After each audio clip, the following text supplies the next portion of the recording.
I did one of my internships in grad school in a mental health center where most of the clients that I was seeing were court-ordered juvenile offenders who were being required to take some mental health services. It's not too much of a generalization to say that all of my young clients were dealing with depression, anger control, and no small amount of self-loathing. My supervisor suggested that I use this book with them, The Inner Game of Tennis, which was, as the title suggests, mostly about tennis, and none of my clients were tennis players. But what we found to be so helpful in this little book was an in-depth discussion about how we talk to ourselves, that voice in our heads that too often is full of recrimination, condemnation, blame, and frustration. As I've shared with you, I personally play a lot of racquetball, and I've noticed for years that some days I seem to play pretty well, and a lot of other days I just don't play well at all. I noticed recently I've been playing the minister from the little Unitarian church that I attend here in Vero Beach, Florida, and when Reverend Tom misses an easy shot, he always laughs out loud at himself. When I miss an easy shot, the first thing that comes to my mind are a bunch of explicatives. And more likely, I'm going to get angry about missing a bad shot. Now, I want to react more like Reverend Tom, but my self-talk wants me to react like a Marvel Comics Hulk series. This old tennis book teaches us that when you play tennis or racquetball or any other individual sport, you tend to assume that you're playing the other person. But it's important to realize that you also have an opponent inside your own skull. If you are angry at yourself, if your self-talk is telling you that you're a screw-up, that you're no good, that you're stupid for missing that shot, that you're too slow, too poor of a player, all of that comes out on the court. You're no longer having fun, you're feeling humiliated, and you're probably not going to win. But it's not your opponent that's beating you. You're beating yourself if you come to think of yourself as a loser. I know in my heart that the only reason that I play racquetball is for exercise. I also know that I wouldn't play if we weren't keeping score. I'm not very good at just making myself go lift weights or do a cardiac workout. I need to play against someone and keep score. I desperately need the exercise. But apparently, I also need the ego gratification of believing that I'm not a loser, that I don't always suck, that I sometimes can really get off a good shot that no one can return. Of course, for casual players, if you're not making money at it, tennis, racquetball, golf, pickleball, bowling, none of these really matter. But what does matter is how you view yourself. And one of the best ways to take your self-esteem pulse is to start trying to pay attention to your self-talk. What are you saying inside your skull to yourself? That voice inside your head talks almost incessantly, so incessantly that you tune it out until you are reminded to pay attention to what words your unconscious is saying to you, especially under stress. Especially if you experience depression or rage, you really need to tune in to what your unconscious is saying. Sadly, our unconscious is oftentimes quite neurotic. It's very negative and not always your friend. Almost everyone who has seriously tried to learn how to meditate, and I mean, going to a monastery and spending several days or a week in silent meditation, or going to a cave or an isolated habitat somewhere where you're purpose for being there is not fishing or hunting or anything else. It's not writing a book or studying. It's to learn how to meditate. You discover that your mind can be your worst enemy. I struggle with this to this day. I have a history of going to monasteries. I did my doctoral dissertation on monastic spirituality, and I would go very frequently on retreat at Trappist monasteries. And I always found that when I tried to get silent, when I tried to be really still and quiet the noise in my head, that my mind would turn to painful memories. A church board meeting that could be described as some kind of sociopath festival. A friend whom I had trusted who turned on me when I really needed them. A romantic relationship that went tragically off the rails. And if I let it, my mind will take me down that deep, dark hole of despair and beat my brains out. There are very bad times in ministry. I know from the outside looking in, it looks like we only work one day a week and probably are just talking off the top of our heads. But there's some ugly, horrible exchanges that take place in the course of trying to be a prophetic pastor. But there are also successes, many things that I and others can be proud of if we just can remember the joyful events and not just the crazy ones. But when I get still and silent, my mind really wants to drift to where I got hurt. I have lost many friends that I loved very sincerely and was forced to discover that their friendship was shallow and fickle. They didn't feel about me the way I felt about them. But you know what? While I'm thinking about that, I can forget all about the fact that I've got friends that I have loved, vacationed with, visited for nearly 50 years, who are as true today as they were when we were young. And yeah, I've been unlucky in love, but even in failed relationships, there's oftentimes moments or seasons that were wonderful, that were meaningful, full of joy. I don't have to let my brain drag me down into the darkness.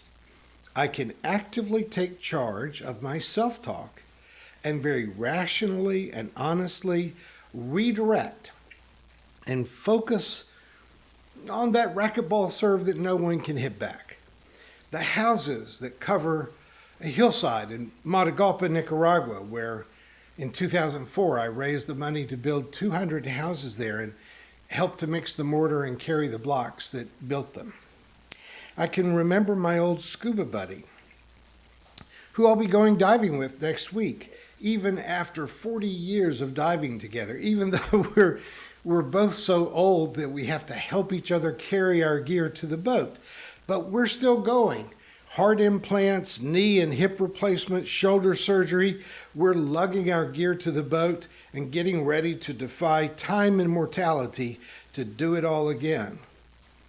And I can focus on the hope that I have in my current love relationship, hoping that this one will actually last for the rest of my life.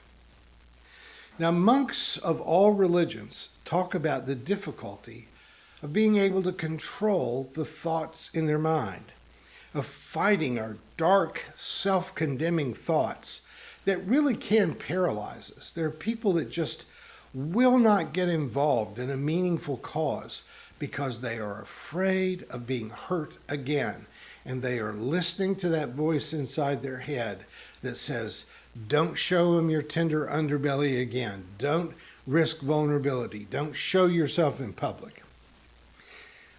Harvey Cox, the former dean of the Harvard Divinity School and one of my favorite professors when I was there, was a good friend of a certain Tibetan Buddhist teacher, Trungpa Rinpoche. And Trungpa was one of the first Buddhists to bring Buddhist teachings to America. He was also kind of a crazy little man in lots of ways, but he came to America when many people were hungry for some kind of alternative to the stale and meaningless religious options before them. Trungpa especially hated religious piety that seemed to make religion into a prison for so many people. And he lived a kind of shocking lifestyle, trying to defy piety and doing things that you would never expect a monk to do. Dr. Cox told us that he would sometimes literally stumble onto the stage in front of a conference room crowded with people, and Trungpa would have a cigarette in one hand and a glass of bourbon in the other, and he was helped to the lectern with two miniskirt-clad women and holding him up on either side. But once he was there and leaning against the lectern, he would yell into the microphone, "You cheer up! You cheer up right now!"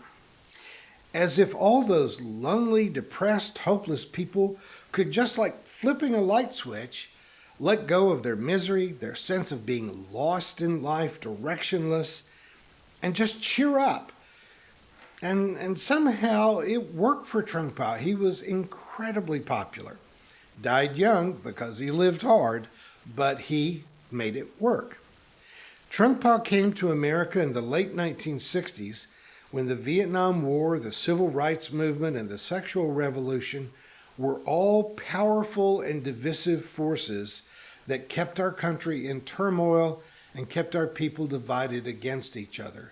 And I hope that sounds familiar to you. I remember those days. I was alive then.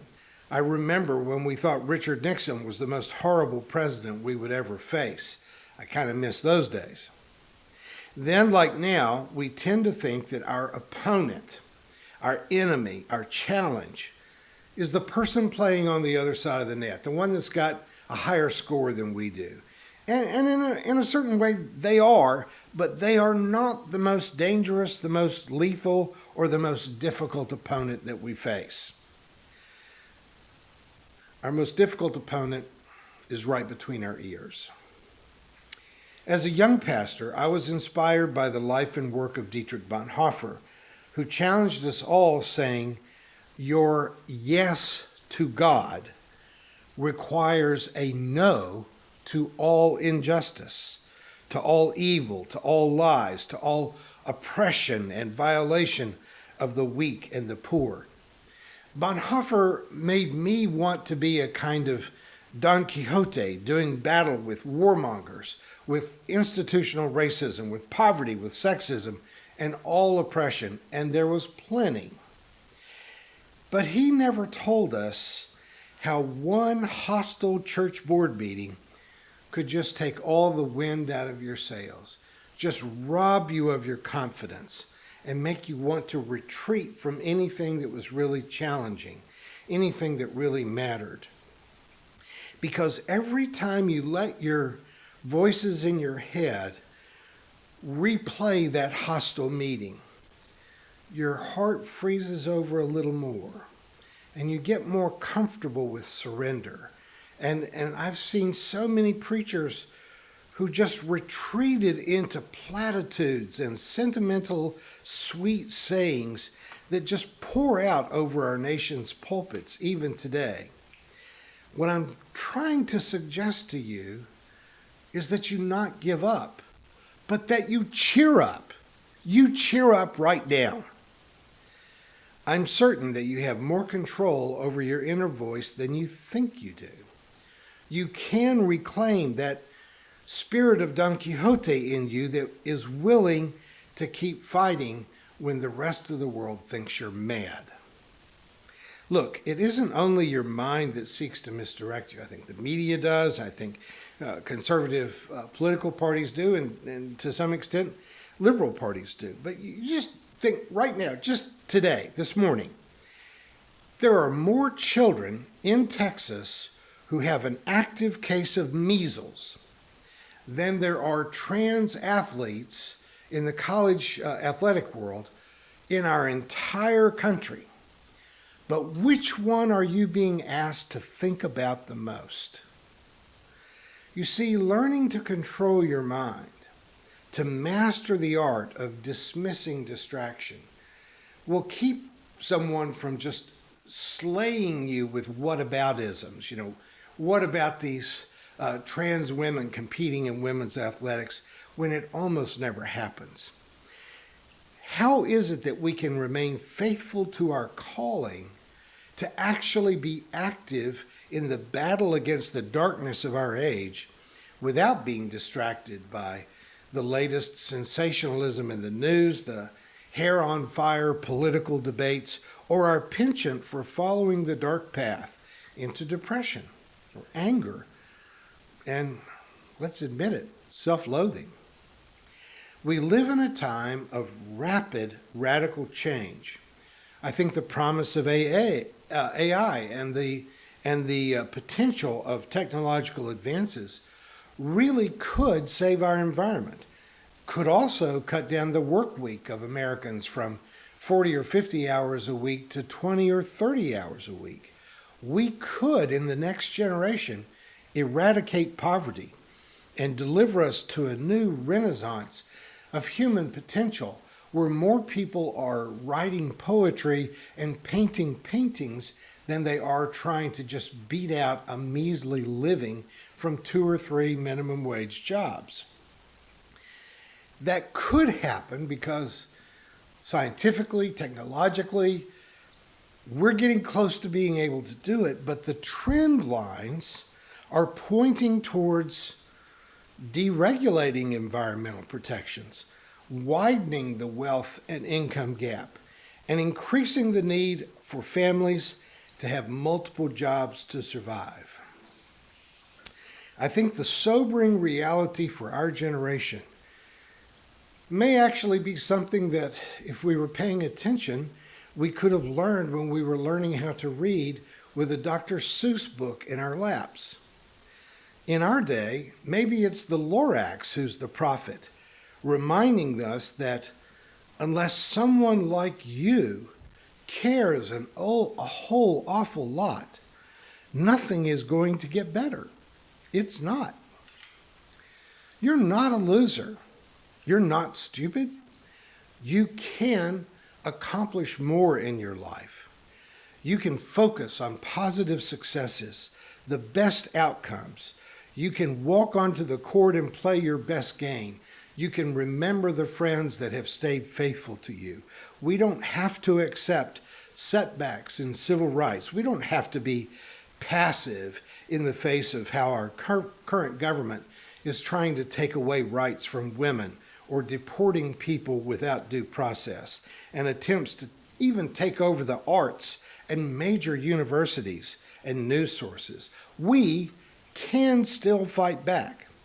I believe in you. I'm just waiting for you to believe in yourself, to see yourself in the same way that I see you, and switch off those negative voices in your head. Thank you for watching our videos. We are entirely dependent on the donations of our listeners and members. We hope that you find this content to be important enough to help us to keep offering these videos to the public at no charge by becoming a regular contributor. Please click on the donate button on our website at www.spfccc.org. Thank you for your support of progressive religious programming.